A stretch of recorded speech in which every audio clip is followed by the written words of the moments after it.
Hello, we'll be getting started in just a few moments, so hold on. We're going to let a few more people get logged in, so talk to you in just a few moments.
Okay, we're going to get started. Thank you for joining us for a Don't Let Cyber Attacks Become Your Next Nightmare. My name is Rachel Siedemann. I'm the marketing manager for Zunesis. Zunesis has been an HPE Platinum partner for 16 years, and our solution architects have an average of 23 years of experience. We've been helping several customers lately on prevention with cyber attacks, and we'd love to help you out so you don't become a victim of the next cyber attack out there. Today we have Alan Whipple with us from HPE. He's the ILO Gen 10 security expert, and he's going to be sharing some things about cybersecurity in honor of October, which is Cybersecurity Awareness Month. And then in a bit, we'll have our pumpkin carver that'll be available to show us some pumpkin carving kits. So I will pass it over to Alan, and just a few housekeeping items as well before I do pass it over to him. There's a Q&A box that you can enter any questions. I'll be monitoring those throughout the presentation. Also, you'll see there's arrows in the media player as well as in the slides. If you'd like to click that to expand it to a full screen, you can do that. And you should be on mute throughout the rest of the presentation. If you are having any technical difficulties, just let me know. And we will answer all questions at the end of the presentation. All right, thanks, Alan. Thank you, Rachel. I appreciate it very much, and very excited to be here supporting Zunesis in this wonderful security and pumpkin carving event. I love carving pumpkins and look forward to what will be shared in regards to that. So today, what I really want to talk about is it's Cybersecurity Month, right? Hashtag Be Cyber Smart. We want to talk about what HPE is doing and how we're enabling you, the customers, to have a very secure solution to protect your data and all of your hardware IT infrastructure, which is so pivotal. So hopefully I can give you some great talking points, and I'm always happy to answer any other questions that you might have. My email is simply whipple@hpe.com, so that's pretty simple. So as we get going through this presentation and you say to yourself, wait a minute, I've got some questions for Alan that I didn't get to ask, just write down that email, whipple@hpe.com, and I will get you taken care of. So as you can tell, I love talking about server security. I'm very passionate about it, and it's something that is near and dear to me. just because I love protecting customers' data and I love preventing cyber attacks from occurring. And I know HPE has such a strong portfolio. And by the time I'm done presenting today, I want you to be able to understand that and then take the next steps in how to start procuring HP equipment if you don't already have it. And if you do, how to make sure you're enabling all the security features that come with our equipment. So let's take a little bit and talk about what we're seeing in the cybersecurity landscape of the world today. And as you see this slide, you'll see the top point there, that security requires a more holistic approach. Even 10 to 15 years ago, we used to say, hey, you know what? I've got my data center, or I know where all my hardware IT infrastructure is located. It's in one place. I can lock it down. I can protect it. All pieces of equipment are there. But now it has completely changed. And what do I mean by that? Since we're all on this training, probably from home, I want you to take a second and look around and think about all the devices that are connected to the Wi-Fi and that are feeding data to your IT equipment.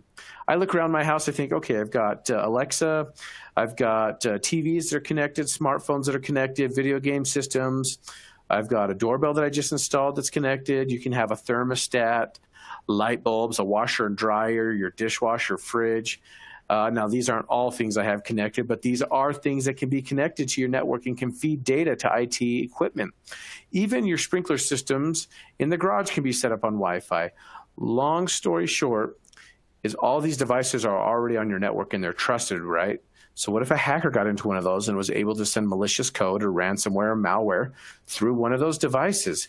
It is happening, and it is happening more frequently. So long story short is we have to have a complete coverage when it comes to security. No longer is it, hey, I've got a solid firewall protection, solid network protection, I'm good to go. We have to start thinking down to the hardware level. So we know that data is the new currency, right? Cyber attackers, they make money when they get data, right? They hold it ransom. They say, hey, customer, we have all of this private information. We're going to share it or sell it out to the market unless you pay us so much money. But something that we're really starting to see now that's even more successful than just getting data and holding it ransom is loss of function. So can you imagine large production facilities? Let's take, for example, a car company. What if a hacker was able to access their production facility and shut down all of the equipment? That cannot happen, but it is happening all the time to large enterprise-sized customers. And when their production facility automatically or all of a sudden goes down, most of the time they don't have a choice but to pay that ransom immediately because they cannot afford to have their production facilities down or their entire infrastructure down. And that's something that we are seeing cyber attackers do that's becoming very effective because the customers are paying very quickly. So what we want to do at Hewlett-Packard Enterprise is we want to give you the IT equipment to properly protect, detect, and recover in the event of a cyber attack. So when we talk about the cyber attackers, we have the good guys and we have the bad guys. The good guys are us, right? Hewlett-Packard Enterprise, those people who are coming up with the latest and greatest technologies to prevent cyber attacks. And then we have the bad guys, right? The cyber attackers. They're the ones who are coming out with the latest and greatest and how to attack our information. But what is the FBI seeing? And I have this slide because I train a lot with James Morrison, who is my counterpart. We brought him over after he retired from the FBI, specifically the cybercrime department, and he spent many, many, many years there specifically focused on cybercrime. And these are a lot of the trends that we are seeing. Obviously, we're seeing a lot around hardware and firmware attacks, and that's where I'm really going to hone in on today. Ransomware, which is nothing new. Machine learning and AI, however, AI is a big thing, right? Artificial intelligence exploded onto the scene a couple of years ago, and it has really advanced the way we live our lives. But just as it has advanced the way we live our lives, cyber attackers are saying, hey, you know what? I can use artificial intelligence to be more successful at hacking. We also have social engineering and cyber syndicates. But what I mentioned is I really want to focus in on is hardware and firmware level security. So what's going on in the world as far as spending? We understand the customers are starting to take this serious. Why would you say that? Well, take a look from 2012 to 2019, there was a 70% increase in cybersecurity spending. or the equivalent of $62 billion. Now, in the next 6 years, from 2020 to 2026, we're going to see an additional 65% increase, or another $98 billion spent in securing data. So the message is getting out there. We just need to continue to push the importance of it and not have that mentality of, I'll deal with it when it happens to me. Once you suffer a cyber attack, the damage has been done. There's nothing you can do but hope that you have a good rainy day fund and that you can pull out of it and recover quickly and not lose a lot of sensitive information. So a couple statistics that I really enjoy that help paint the picture of the cybersecurity landscape right now.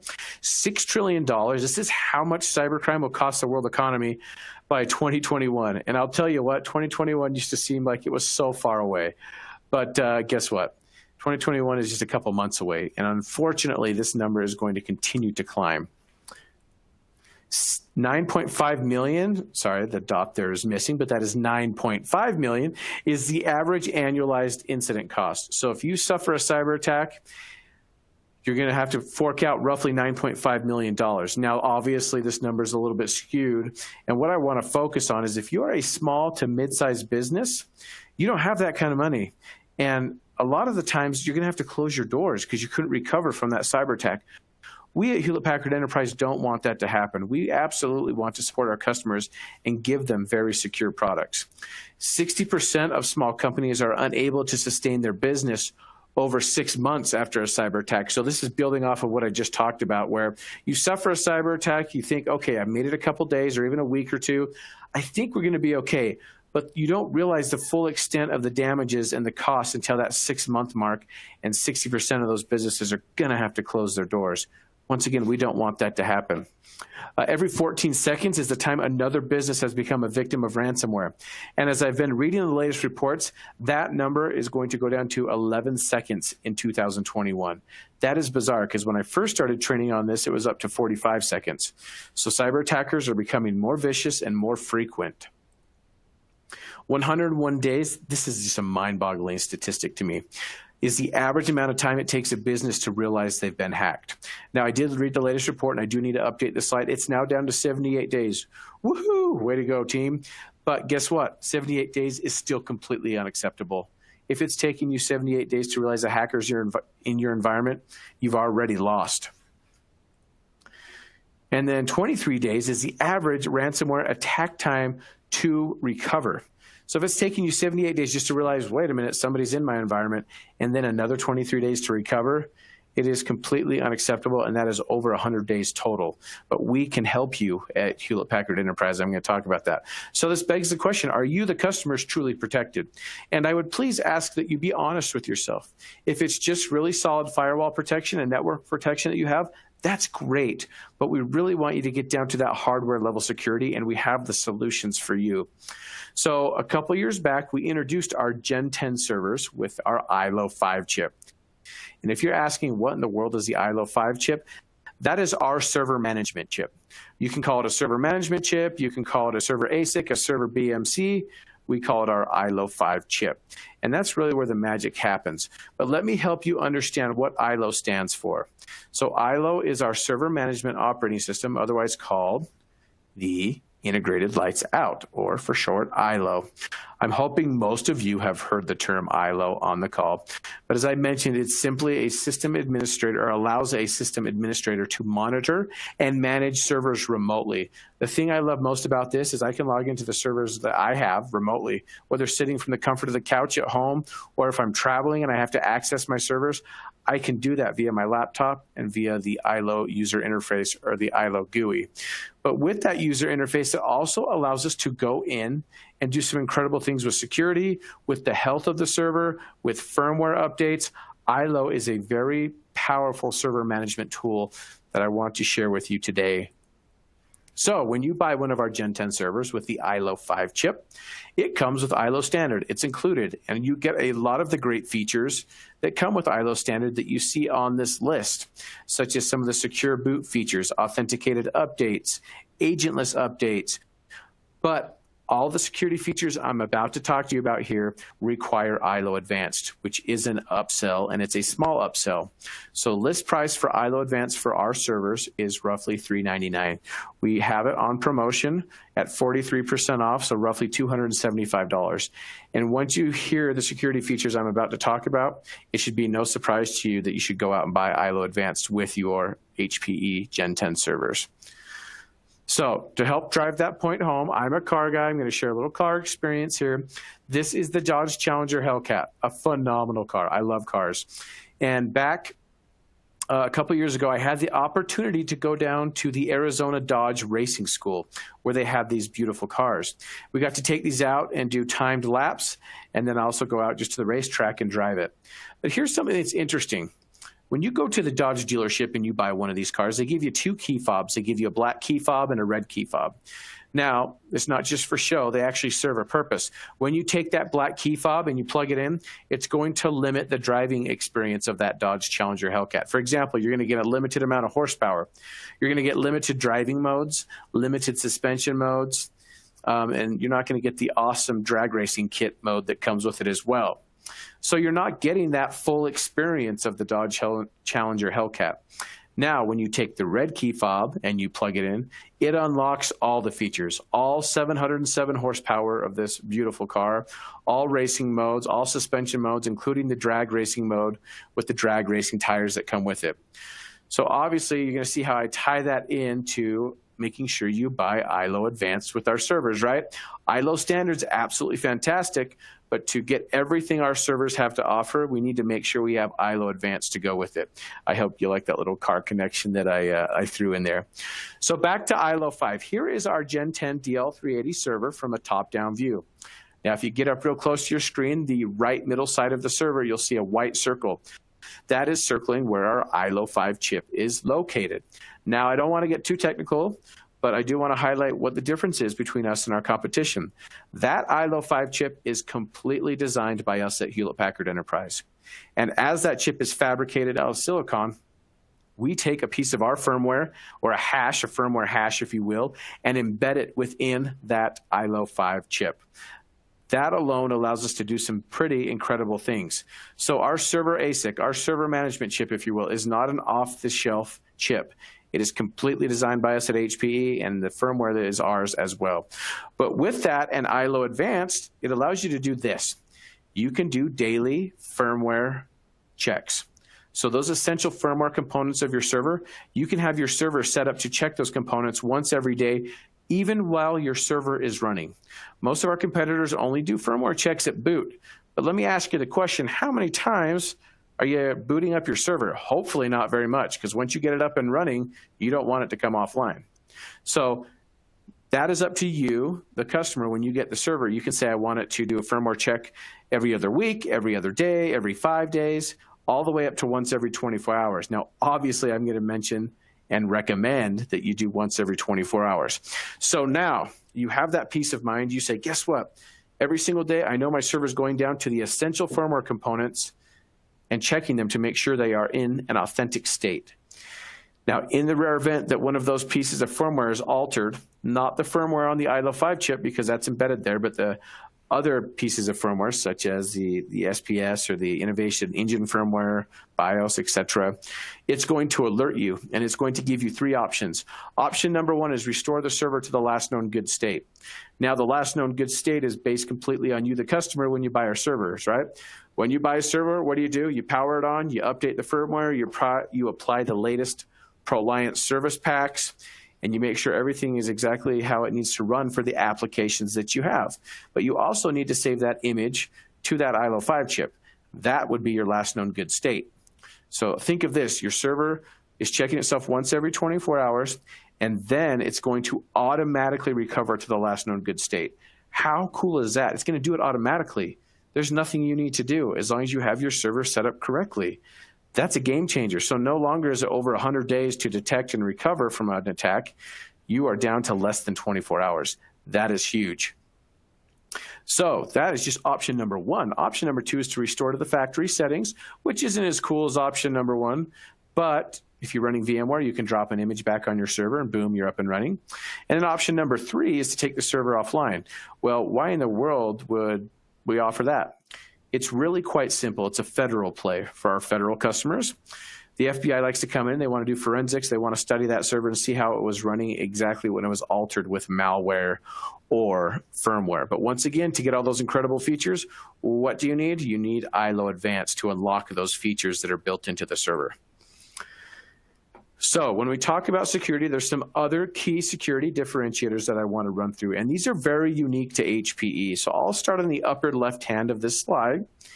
And don't worry, we're getting closer to carving pumpkins, so hang in there with me. But we have the HPE Chassis Intrusion Detection Switch, which I love the big long statement. Essentially, it's a little switch we put under the lid of our servers. So anytime someone pops the lid of our server, it's going to record that in the ILO audit log.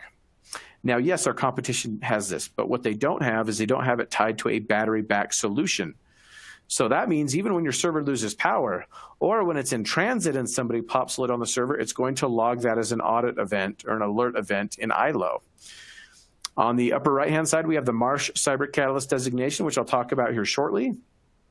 On the right, I just talked about this. This is our Silicon Root of Trust offering. That is our ILO 5 chip, so I won't spend much more time there. The bottom right-hand side is a one-button secure erase. This is a super cool feature for when you need to end of life a server, repurpose a server, or anything of that nature. Essentially, in the BIOS settings, when you first boot up the server, you have the ability to hit a virtual button that completely wipes out all sensitive data and repurposes that server or preps it for end of life when you need to just throw it away or get rid of it, or hand it to your son in the basement who's going to set up an amazing lab or something like that. So it's a really cool feature that we have. So no longer do you have to worry about, oh, is my memory wiped, my hard drives? It's a virtual one-button secure erase, which is great. Bottom left-hand side, this is the HPE Server System Restore. This is that automated recovery that I talked about that ties into our Silicon Root of Trust or our ILO 5 chip. And the key word, once again, is automated. It's an automated recovery. On the left-hand side, we have the server configuration lock. This is a really unique, awesome feature from HPE. And it is accessed, once again, through the BIOS when you boot up your server. But what you, the customer, can do is if you have a server built at the factory by Hewlett-Packard Enterprise and you want to make sure it's safe and secure from the moment it leaves our factory to the moment you receive it, you could provide a set of passcodes, and HPE will do a server configuration lock. They'll enter those passcodes into the system after it's built, and it'll lock the server down exactly how it was configured. So if somebody gets a hold of this server in transit or before you receive it and pulls out hard drives, pulls out memory, messes with the firmware, anything like that, it's going to boot up. It's going to say, hey, this server configuration has changed since we locked it. A, are you aware of this? Enter your passcode. B, we need to figure out exactly what was going on. How cool is that? Once again, that's another unique feature offered by Hewlett-Packard Enterprise. So real quick, like I said, I don't want to get technical. This is as technical as I'll get, but I need to help you understand why we are different from our competition. So on the left-hand side, I want to show you what happens when you turn on a server, the boot process. So if we start at the bottom, you have your standard BMC or server management chip. That would be the equivalent of our ILO 5 chip.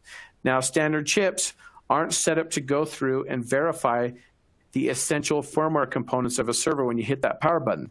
It's limited to just the BIOS. It's not going to recover the BMC. So you're only getting certain pieces of firmware that are going to be recovered in the event of a cyber attack. That's not enough for us. We want to make sure all your essential firmware components are recovered and up and running as quickly as possible. So on the right-hand side, you see we start with our custom HPE chip or our ILO 5 chip.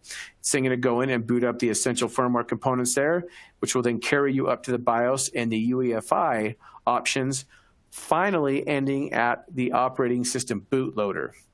Not necessarily the operating system itself, but the bootloader that starts to spin up the operating system.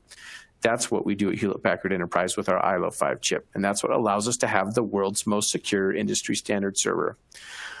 Okay, we're almost through here with this lovely security talk, and I'm hoping you're learning some good things from it. But I did want to talk about something that we offer through Marsh. So cybersecurity insurance. If you're not using it right now, I would recommend doing so. Why? Because it is the fastest growing insurance industry in the world today. And as I mentioned, cybercrime is going to cost the world economy $6 trillion by 2021. Don't be part of that statistic. Go out and get some cybersecurity insurance. But we do have some recommendations for you. Marsh is the global leader in cybersecurity insurance, and they have an umbrella here of 8 insurance underwriters that you can see. What they did, Marsh, is they came up with a program in 2019 called the Cyber Catalyst Program. And their main goal was to highlight hardware vendors and software vendors who have very secure products. But they did it through a nomination process. So, for example, all these hardware vendors, software vendors submitted their products for evaluation. Marsh went through and evaluated them all. And if they selected them, the customers who bought these products would qualify for enhanced terms and conditions on cybersecurity insurance. How cool is that? But here's the deal. A lot of hardware vendors, a lot of software vendors submitted their products, and we're happy to announce that Hewlett-Packard Enterprise, with their Gen 10 servers with the ILO 5 chip and some Aruba equipment, was the only hardware vendor selected for the first round of the Cyber Catalyst designation. So if you buy a Gen 10 server with our ILO 5 chip, just know you have that Cyber Catalyst designation, which will qualify you for enhanced terms and conditions on cybersecurity insurance. Now, real quick, here's just a few snapshots of what ILO looks like. So when you first boot up your server and you log into the ILO user interface, it's going to give you a lot of great information. Now, I'm not going to go too much into this, but I just want you to see what the user interface looks like. It's very simple. Gives you quick access information to what is the version of ILO that you have, what is your server serial number, what is the health status, what is the security status. And as you'll notice on this status screen, you'll see a lovely little red shield that says risk. That says, hey, just because you bought our servers doesn't mean they're automatically secure. I mean, they are. They have a lot of security features built in, but it allows some level of customization where you have to go in, provide passwords, things of that nature, and set up your server securely. Once you click on that, it'll take you to this screen, which is going to walk you through each and every area that you need to set up to have the world's most secure industry standard server. So we've made it incredibly intuitive and easy for you to use. A couple of their favorite screenshots that I grabbed. This is the information screen, where if you look at this, it's just telling you how all the components of your server are operating. You get the green check mark saying, A-OK, everything's good. If something's failed, obviously you're going to see a red that says, hey, we need to address a broken fan, or a memory DIMM is failing, or hard drive's failing. And if you have this tied to your HPE service agreement, it's going to go out and automatically order those drives and those memory DIMMs for you and have them shipped. So you don't have to worry about saying, oh man, where do I get these parts? How fast can I get them? If you tie it into our support contract, HPE is on top of it. This is my favorite screenshot here. This is a thermal view of the server. So we have sensors built all in our server. And this is a front to back view, and it shows you where the heat is on the server. So as you look at that, you can see, okay, I've got 2 processors in the middle. That's why I see some peaks. And obviously my power supplies and the rear riser cards and whatnot are putting out a lot of heat. But all the sensors are running in an okay state. Just another way to help give you useful information to know how your servers are running. So to switch gears, and in closing, I have a couple more slides here. If you have not used ILO Advanced, if you are sitting here listening to me and you have a Gen 10 server, or even a Gen 8 or Gen 9, and you have not utilized ILO Advanced, we are offering a free trial through the remainder of 2020. So just go out to a web browser of your choice, enter HPE ILO Advanced free trial, click that first link and enter a few bits of information, and boom, you're on your way to a full feature suite of ILO Advanced. That will expire January 1st, 2021. At that point, you'll have to go out and buy ILO Advanced. Or once you become familiar with it, you can buy it at any time during the trial. But absolutely, it's a pivotal part of the security message of our servers. As I mentioned, we have some of the SKUs here that are discounted, normally a $399 price or higher, starting at $229 for a 1-year support license. Now, when you buy our ILO Advanced licenses, you will always have the software once you buy it, but the support will lapse and you'll have the ability to renew that year after year. So if you've liked what I've talked about today, I do have a server security and wellness workshop that I'm running. It's about 3 hours, but it's built around live demos. So what we're going to do is we're going to do live demos to show you exactly how your servers need to be when they're set up and how to enable those security features. And I know 3 hours is a long commitment, but it's due to all those live demos. And we really want to get into the weeds and show you how to utilize our servers. So I need to update the dates on that. We do have one more date coming up, October 22nd, and I'm in the process of planning dates for the new year. So lots of great information to come here on the Server Security and Wellness Workshop. So I'll skip past that. And with that being said, that is all I have on the security message. In closing, I would please ask you once again to be honest with yourself at where you're at on the security journey. I'm not mad or frustrated by any means, but want you to know, hey, do I need to be more aggressive in getting more secure equipment? And if you do, obviously reach out to your wonderful partner, Zunesis, on the call. So thank you. Thanks, Alan. That was great information. It's crazy to think that every 14 seconds a business is a victim of ransomware, and that we definitely need to prepare ourselves for anything that might come our way. I'm not seeing any questions at this time, but as Alan mentioned, you can email him at whipple@hpe.com. That's WHIPPLE at hpe.com. And we'll send out his information to all of you after the webinar today. Just wait, I got one question. They're just saying thank you for all the information, so that's always good. You bet, happy to help. But thank you very much. And there's also some great, deals right now too, as Ellen was mentioning. So feel free to reach out to any of our Zunesis account managers to get some more information on those deals and how you can manage them in 2020.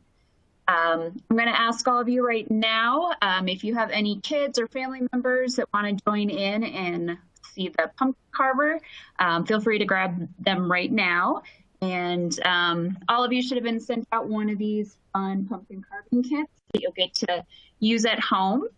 Our pumpkin carver today is Tom from Extreme Pumpkins. He's coming to us live from Detroit, Michigan. He has been featured on Live with Kelly and Ryan, The Conan Show, Good Morning America, The Today Show, and many others. He also is a best-selling author. You can get some of his books on some of his pumpkin designs. I will be sending out to you some of his templates after the show that you guys can practice at home.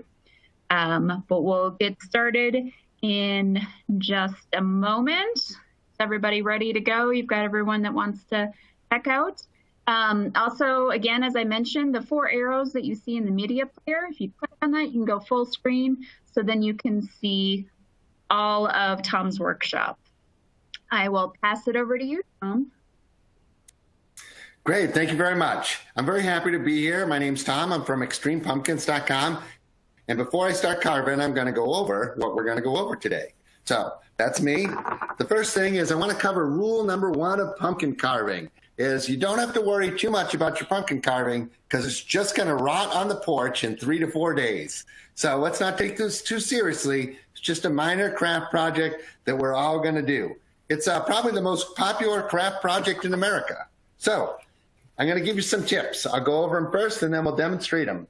The first tip is dry erase markers. You guys can borrow these from the conference room, and they work perfectly for making your design on the pumpkin because you can rub them off.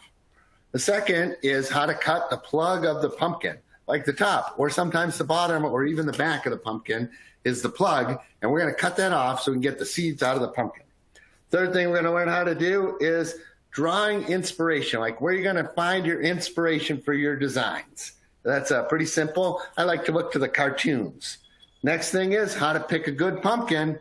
The human head is, as you can see, taller than it is wide. So we want pumpkins that look the same way. Pumpkins are supposed to be a caricature of a face, so you want them to look sort of like a human. The other thing is they should be big because caricatures are large, not small. You want a little bit of impact. Next thing is to know your audience. Are you carving pumpkins for Martha Stewart fans or are you carving pumpkins for kids? Me, personally, I like to carve pumpkins for the trick-or-treaters. So I go low in my standards and make silly pumpkins that everybody can kind of understand. Next thing is, I like a prop to make my pumpkin pop. Good props make pumpkins easy, fast, and fun. So we're going to show some props today. Most important thing people look to me for is to learn how to scoop the goop. And I've got some tricks that will make that step a lot easier and a lot less messy. Then I want to let you know that you probably own everything you need to make a great pumpkin. a lot of the things I'm going to use tonight are in your house already. No need to even go to the store. So you can go to a pumpkin patch, or you can even grow a pumpkin that you want. It's a little too late to grow the pumpkin, but you can go to actual pumpkin patch to get your pumpkin, knowing full well that you've got the toothpicks and Twizzlers and beef jerky that you need to make a great pumpkin in your kitchen. So next thing, don't be afraid. Again, rule number 1, this thing's just gonna rot on the porch in 3 days. Also, pumpkin is not fine art. Jack-o'-lanterns can be lopsided, weird, ugly, they can include mistakes, and they're still a lot of fun. So be silly. I'm gonna give you a tip on how to preserve pumpkin. I spray the pumpkins down with bathroom cleaner that has bleach in it. And that, after I did an exhaustive research, almost as exhaustive as Alan's analysis of the security servers, I did an analysis of what will make your pumpkin last the longest, and it is taking the bathroom cleaner you already own and spraying your pumpkin with it. So, and then I'm also going to cover how to transfer a pattern onto a pumpkin. A lot of people aren't comfortable doing a freehand pumpkin. They have a pattern they want, and I'll show you how to transfer that pattern. So we're going to go from simplest to most complex. Here's our set list for today. We're going to do a pumpkin that has bad teeth and then make it into a pandemic special. We're going to use different things for hair, like Cheetos and Twizzlers. We're going to make a big tooth pumpkin, and it's going to be chewing on a leg. And then we're going to do a mohawk. And then if we have a little time at the end, I'll do some 3-dimensional carving for you. So that's our set list. Let's get started with a pumpkin. First, I want to show you what I did last night. This is my HPE pumpkin. See? Hewlett-Packard Enterprises. And this is going to show you how you transfer a pattern onto a pumpkin. So the first thing I did is I took a printout, black and white, of the logo that I wanted, and then I got some blue painter's tape. Now, pumpkins are not flat, so I had to make some accommodation when I put the pattern on the pumpkin. Usually, there's going to be some wrinkles. See the wrinkle here and down here? I try to make the wrinkles where the letters or the logo are not. Then,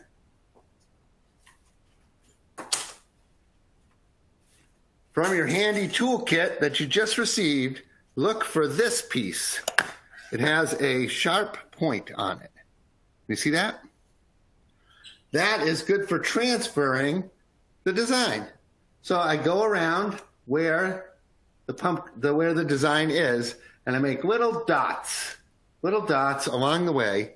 Then, after I peel it back, I connect the dots, and I can draw on the pumpkin. Usually I use a dry erase marker, which I mentioned before. I'll draw on the pumpkin where the pattern was. It wasn't really there. See that? Right there. And then, time to carve. I'll scoop away the pumpkin flesh, and then I'll be left with a nice Hewlett-Packard Enterprise pumpkin. Alan, I could mail that to you, but it'd probably be rotten by the time it gets there. So I'm just going to stick it up on the shelf for now. All right, folks, let's get another pumpkin out here. And I'm going to show you the main tip. The best tip of the day is how to cut the plug and scoop the goop. So for cutting the plug, this is the toughest, meanest flesh on the pumpkin. So we need a tough knife for this. We also don't want a wide knife because that will require us to push a big thing through the tough flesh. So something that is sort of narrow, see narrow, and has serrated edges on it. I use this. This is a drywall knife. You can also use a steak knife. It's pretty good, or a fillet knife if it has teeth on it. So look in the knife block. You know you bought that set of 12 knives and you use one of them. So look at the other 11 tonight and see which one works. So, all right, it's not just so simple. There's a couple of tips to cutting the plug. One is we want the plug, that's the piece that's going to come out, to look a bit like a cone. So we want to angle our blade this way over here and this way over there. Does that make sense? If you don't make a cone out of it, if you did it straight up and down, the plug might fall in. And if you were straight on one here and then wobbly around the way, it might not come out at all. It might get jammed in there. So And then the next thing we're going to do is, so we got our cone sort of shape. The next thing I want to show you how to do is don't make it a circle, because if you make this circle, it'll be hard to figure out where it goes back in. So put a jog in the circle. I'll show you what that looks like in a second.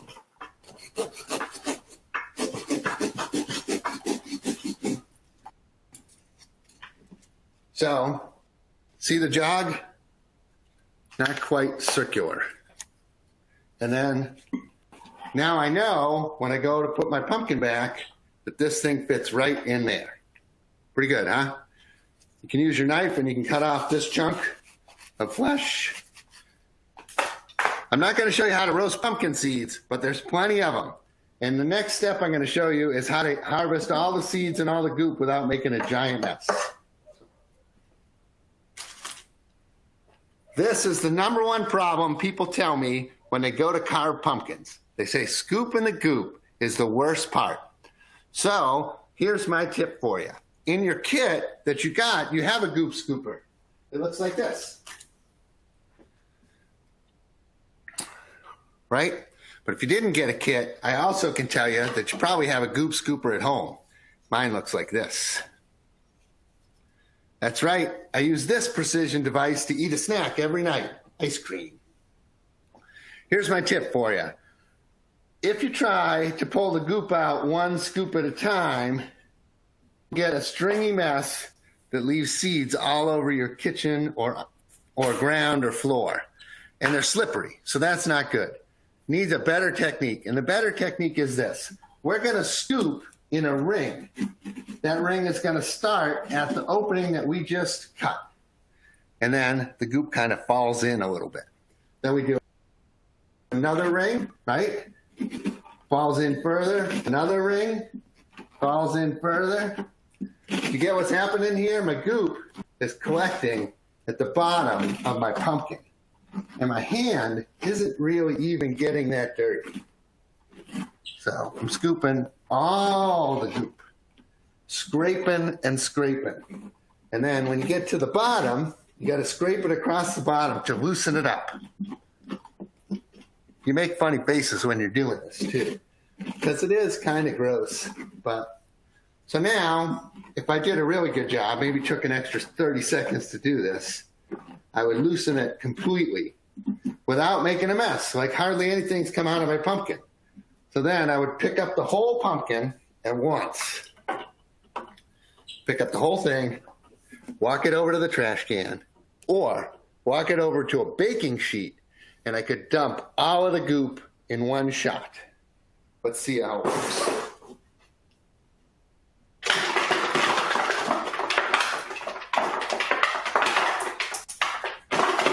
There we go. Pretty good. Why do you take out the seeds, you ask? Why, Tom? Why do I need to take out the seeds? The answer is, you don't really need to do it, except the squirrels want the seeds. So if you leave a pumpkin on your porch with seeds in it, it ain't gonna make it. So my advice is, if it's staying outside, get the seeds out. However, if you just want to make a design on it, like our HPE pumpkin over there, I didn't cut into that pumpkin because it will actually last longer if you don't cut into it. So there's less area for it to rot. Okay, got my top, I'm putting it back on. So that is, my friends, how you scoop the goop. And somewhere I lost my set list. All right, so our first pumpkin of the day we're going to do is going to have rotten teeth. Rotten teeth, that's like a real world fear. Like taxes, tooth decay, insomnia. These are things, taxes, did I say taxes? These are things we fear. So that's what I like to carve. Here's what we're going to do. We're going to design our pumpkin just based on some silly idea that I have in my head. I'm going to grab a dry erase marker, if I knew where I put it, right here. Again, my dry erase marker. So I look for inspiration just in the comic strips. I just want to draw like a silly face. The guy is not going to be happy or sad. He's just going to be kind of goofy looking. So how about maybe like some googly eyes?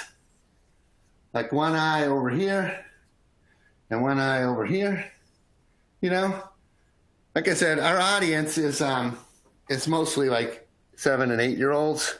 So so googly eyes is probably pretty funny. And then some nostrils. You don't make a big nose. You just put a couple holes where the pumpkin breathes. And then we're going to make a big mouth because our teeth are going to be made out of beef jerky. Why beef jerky, you say, Tom? Why would you make teeth out of beef jerky? It has nothing to do with the fact that beef jerky gets caught in your teeth. It has to do with the fact that beef jerky looks like rotten teeth. See? Got kind of this gross texture to it. So we're going to take 3 chunks of beef jerky and we're going to stick them into the pumpkin, kind of making them look like jaggly teeth. So how to carve your pumpkin. Inside your kit, you have a pumpkin cutting piece. Looks like this. See, it's got serrated edges, and the way you use this tool is you insert it carefully into the pumpkin. My pumpkin's kind of hard. And then you mostly saw with it. Whoops. I'll show you. So, lots of sawing action, right? Not a lot of pushing. More of the in and out motion. And then you follow the line that you drew. Why did I use dry erase marker? Because when you're done the line, it just erases off. If you use a Sharpie, you end up with leftover lines.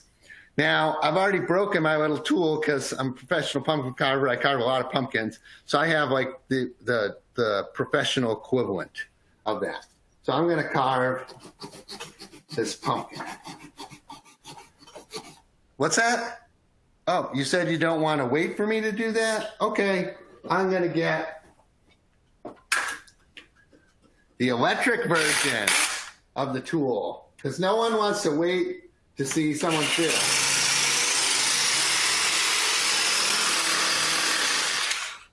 Right?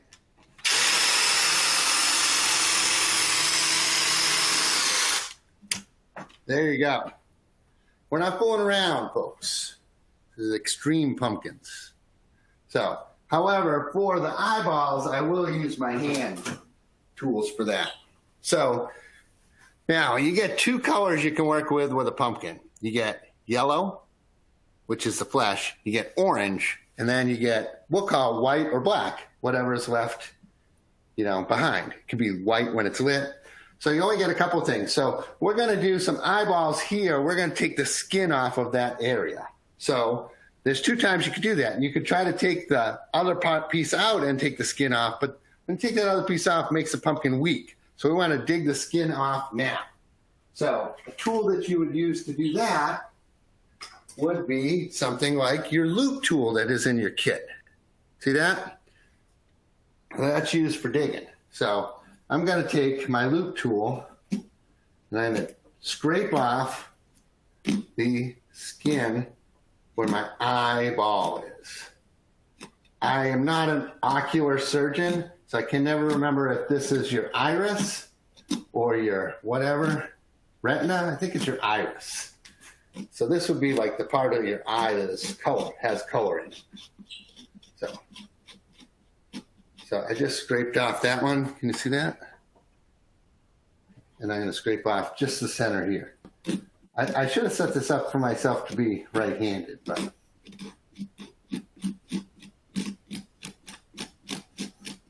so I'm just kind of scraping. Not even that accurate. Did you notice that? Did you notice I'm not very careful? Like,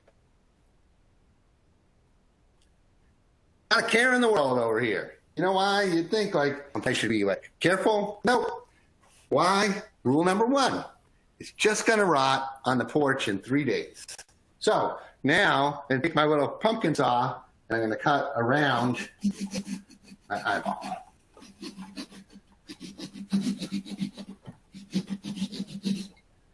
And I'm going to cut out this piece. In a second, I'll show you the 2 stages of eyeball.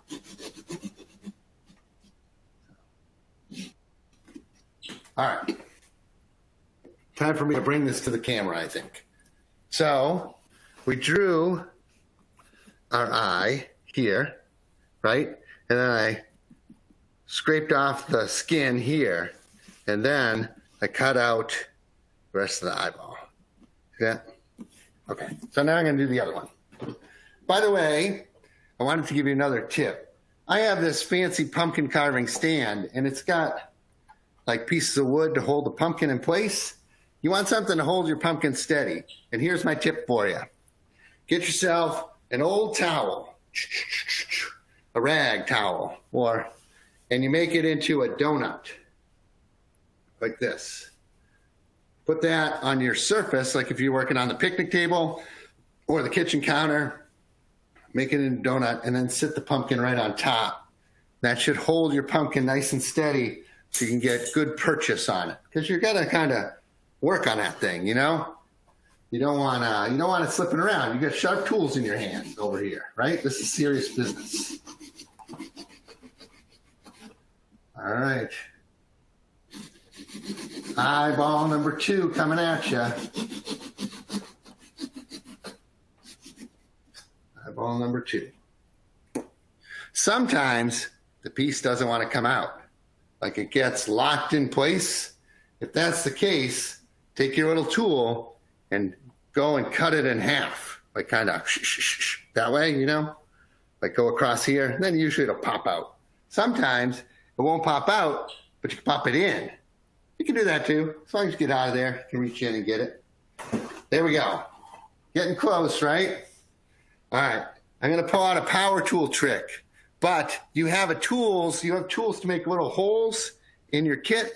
I'm just going to use a drill for that. I just got my power drill. I got this kind of bit on it. You ever see one of those? It's called a paddle drill bit. So I'm just going to make like some. Now this would be like the retina. No, the retina's in the back. Okay, one is the iris. This is the pupil. This is the pupil. I'm making pupils, folks. You're my pupils, and I'm making pupils. All right, now, if you noticed, I did not make my pupils horizontal. This is not even. And there's a reason, because, and this is why I love pumpkin carving. I love pumpkin carving because you don't have to be good at it to be good at it. And one of the things, like if you were an artist and you drew like your husband's picture and one nostril was higher than the other, people would be mad. But when you do a pumpkin that way, it looks right. Everything just looks sort of silly, right? He's getting there. He's got his googly eyes, a little bit covered in goop. And he's got, this is when I take the dry erase marker and sort of wipe it off. So I didn't stay in the lines. If you haven't figured it out, I'm not a stay in the lines kind of guy. I'm just going to sort of do that, right? Okay. Look, I even kind of went off course there. I'm leaving it. I'm leaving it. I'm not going back. I don't care. It's not right. Because it's going to rot on the porch in 3 days. I'm doing some eyebrows. He wants to be a little surprised. All right, now, I got my beef jerky, and I want to install it into the mouth, right? So in order to do that, I got to cut a slot, and I'm going to jab it in there. So I'm going to use my pumpkin carving tool. I'm going to cut a little slot right here. Can you see what I'm doing? It's a very strange. Sometimes you look at yourself in the camera and you think, wow, that's a really amateurish angle you've got there, Tom. And your audience is looking at your underarms right now. But I guess Halloween's supposed to be a little scary, isn't it? Ooh. Ooh. You guys like roasted pumpkins? I'm not supposed to cover so many pumpkins, but I usually roast a batch or two during the season. Yeah, I'm no expert. Okay, like just cut a slot. Now I'm just going to try to stick these pieces of beef jerky into these slots. So this is a little bit of trial and error. I'm a specialist in the error part of the trial and error mix. And then like that. Oh, this is a really monstrous piece of jerky. Do you like beef jerky? I like the pepper kind. That's my favorite. And also, it has a little extra pieces in it to make it look especially decayed. Oops, that slot wasn't deep enough. Wasn't deep enough to sort of pinch into the thing. So I'm going to dig a little more. Hopefully I don't dig it too far. Sometimes you can make it go too far and then it won't grip. There we go. All right. This thing is nearing completion. In a prior year, we would say that's kind of done, right? So you can see we followed our own rules. We didn't work too hard at it, right? We didn't stay in the lines. We just kind of free-formed a really silly-looking pumpkin. But this year, I want to show you a trick that makes every pumpkin a special 2020 edition. We're going to take one of these, right? The beauty of the face mask is if you don't have very good teeth, you can hide it all. So we're going to turn them into a COVID special, I think. And this is stapler. You could use like a desk stapler, I suppose, but I just, I'm in the garage. I got this thing. So, like that. Ooh, look at that. See? I'll stretch this back here. One of those. Go around here. I'll just pivot him. There you have it. So, ta-da! COVID-19 2020 pandemic pumpkin. Where should we put him? Take this one down. So now would be a good time. If anyone has any questions, you could type them in there, and I'll try to answer them for you while we work on another pumpkin. Look at this. Oh, let's talk about choosing a good pumpkin. That's one of the things I'm supposed to tell you how to do. We're going to talk about choosing a pumpkin. I mentioned it earlier that the human head is narrower than it is tall. So when you go to the store, there'll be a bunch of squat pumpkins. Avoid those. They're really hard to get to look like a face. You can make the greatest face on them, but they just won't, they don't do it, folks. I look for ones like this. My other advice is look for ones that are weird. Weird pumpkins look the best. Perfect pumpkins can tend to be a little more boring. So I look for ones like this one's kind of pear-shaped. I like the look of that. And we have another one that has a big flaw in it. So I just like to mix it up a bit. Now, if you're only going to do one, you can get the perfect one. Don't get me wrong. But I'm kind of picky. All right. Now, we did the plug earlier, right? Well, we're going to talk this one. We're going to do some fun hair on the top of the pumpkin. So we don't want to have the plug interfere with our hairdo. So in that case, we're going to take the guts out of the pumpkin via, that means by the way of, the bottom. So we're going to take the bottom out of the pumpkin. So let's do that. All right, Tom, I've got one question for you. Sure. They want to know, when do you do the shaving technique so the light glows through it? What is the best way to do this method? Okay, yeah, this is good. So when you're going to light up your pumpkin, you got a couple of color choices, right? Like you can let half the light through, you can let all the light through, or you can let not a lot of the light through. And then there's some shading variations on that. The way to let half the light through so you get that sort of yellow glow instead of orange or black is to shave off the skin. And that's what you use these sort of loop tools for. So I have different shaped ones. They're originally for clay work. And so you scrape with that. There's a couple of those tools in your kit. And you can just scrape away the skin. we scraped away the irises of our pumpkin up there with that. So you can do some of that. Some of the pumpkins kits that you'll see will have those two colors, one where you're scraping off the skin but leaving the flesh, and one where you're just cutting cutting everything out. My advice is that when you do these things, do the scraping first while the pumpkin is very tough and very structurally sound. If you wait too long and you've cut some of the chunks out of the pumpkin, you're going to have a bad day. So, all right. I don't think I have too much time, so I'm just going to rush you through a few things. One is you can take the bottom of the pumpkin off. That's okay. It's actually easier. The pumpkin's less hard, less woody down the bottom, so that works. Another thing, I'm going to show you some fun props that you can use to make a fun pumpkin. So one of my favorites is Cheetos. I like cheese puffs, and you can use them for a cool sort of curly Q hairdo. Fun. I attach the Cheetos to the pumpkin with my glue gun. So, and that works really fun.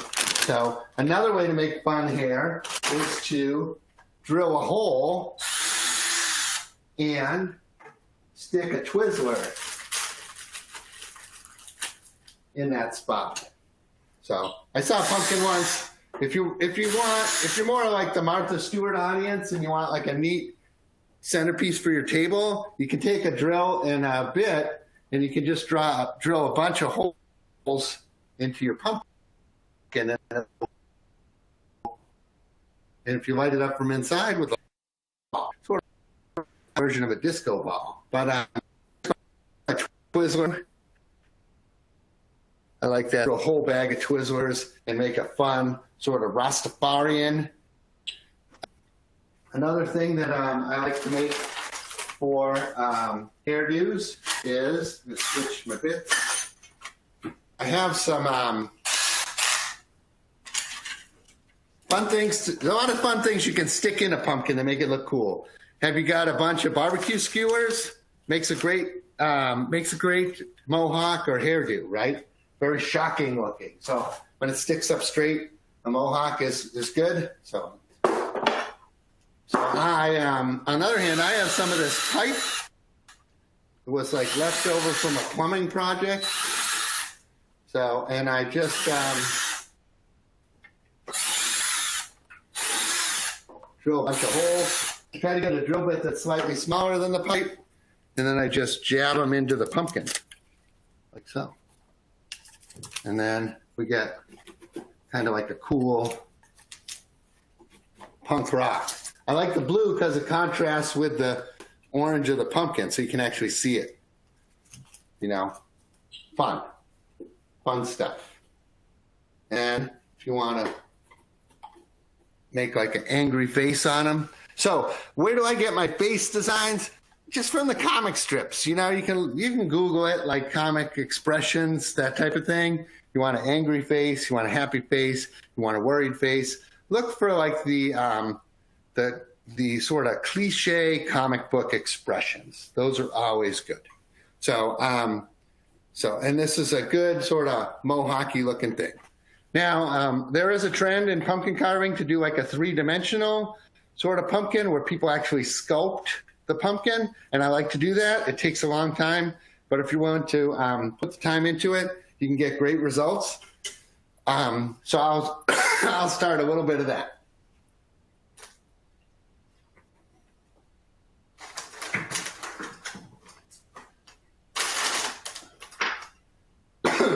I wanted to show you some other props we got.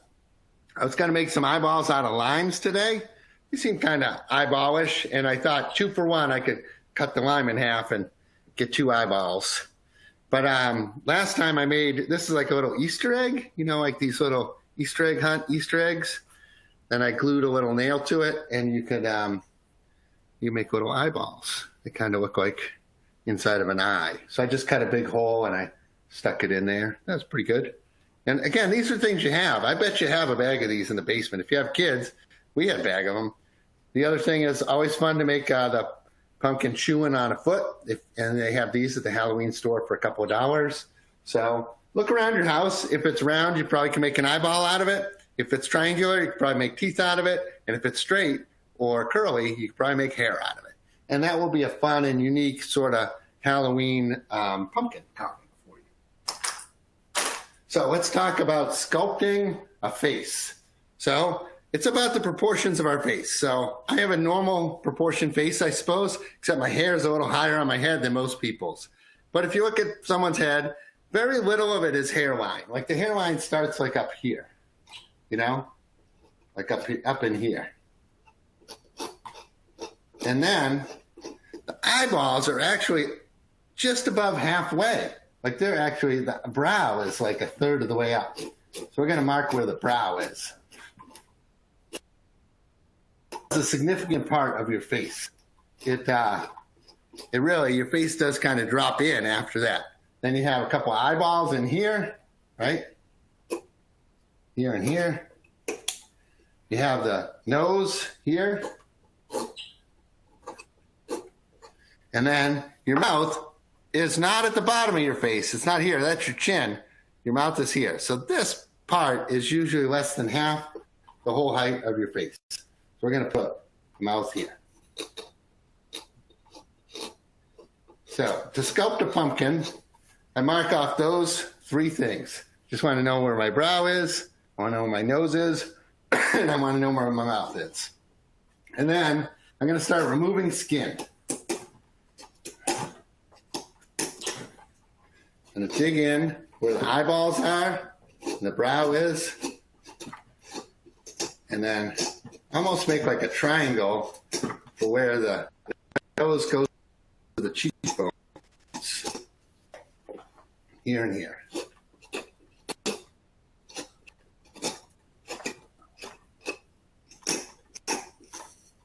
If anyone wants any advice on what style of pumpkin they're doing, I'm happy to help them. If there's something they like, do they like more a horror style or funny style? I personally like the funny, but some people want to make one that's gross. I originally got famous by carving the puking pumpkin. That was where, instead of taking the top of the pumpkin off or the bottom pumpkin off, I made a big mouth and I pulled all the guts out and made it look like it was vomiting. And that was how I became a famous pumpkin carver. I invented that design. So I don't know if that's really what, I think it's still very popular, to be honest with you. And on the extremepumpkins.com website, we have a contest every year. We pick about 15 or 20 winners every year. We've been doing it for about 15 years. So that's like 300 or 400 great pumpkin designs. If you're looking for inspiration, I personally like to choose winners that I find other people can do. So there's a lot of simple designs that you can pull off on the extremepumpkins.com website. So it's a good place to visit. And that's my website. I'm Tom from extremepumpkins.com. You can find my books. They look like this. You can find my books in bookstores everywhere and on clearance tables everywhere starting November 1st. And then my website, which of course is free, is extremepumpkins.com. So thanks for watching, everybody. I hope I was able to teach you the first rule of pumpkin carving, which is it's just going to rot on the porch anyway.